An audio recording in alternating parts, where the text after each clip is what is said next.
السلام علیکم ورحمۃ اللہ وبرکاتہ۔ الحمدللہ رب العالمین، اما بعد۔ درود و سلام ہو نبی آخر الزمان صلی اللہ علیہ وسلم پر۔ ہمارا کریم اللہ ہمیں مختلف مواقع فراہم کرتا ہے کہ ہم نیکی کر کے ان کی طرف دنیا سے کامیاب ہو کر واپس لوٹیں۔ رمضان کا ماہ مبارک گزر گیا، اگر اس میں ہم سے کوئی کمی کوتاہی ہوئی ہو تو اللہ تعالیٰ نے شوال کے 6 روزوں کی نعمت سے نوازا۔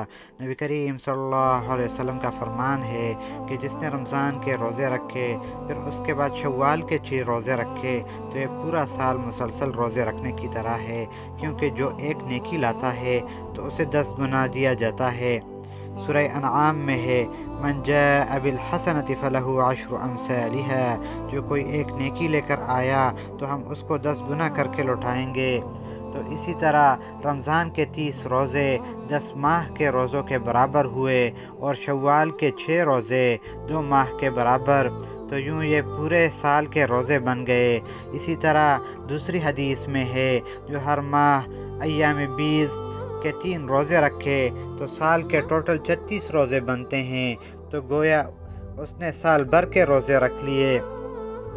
ان 2 احادیث میں شوال کے صرف 6 روزے بمقابلہ 36 کے آسان ہیں، تو جو کمزور لوگ ہیں ہر ماہ 3 روزے نہیں رکھ سکتے تو ان کے لیے شوال کے 6 روزے رکھنا نعمت ہے کہ یہ بھی پورے سال مسلسل روزے رکھنے کے برابر ہیں۔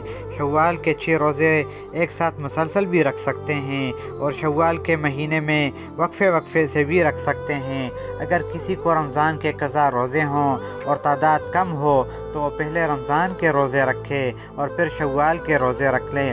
اگر کوئی صحت مند ہو اور پر امید ہو کہ انشاءاللہ تعالی رمضان کے قضا روزے آئندہ آنے والے رمضان سے پہلے رکھ پاؤں گا تو پھر ڈائریکٹ شوال کے بھی پہلے رکھنے میں کوئی حرج نہیں، رمضان کے قضا آرام سے بھی رکھ سکتا ہے۔ اللہ تعالی ہمیں اخلاص کے ساتھ عمل کرنے والا بنائے۔ ثواب کی نیت سے یہ ویڈیو آگے شیئر کرے۔ السلام علیکم ورحمۃ اللہ وبرکاتہ۔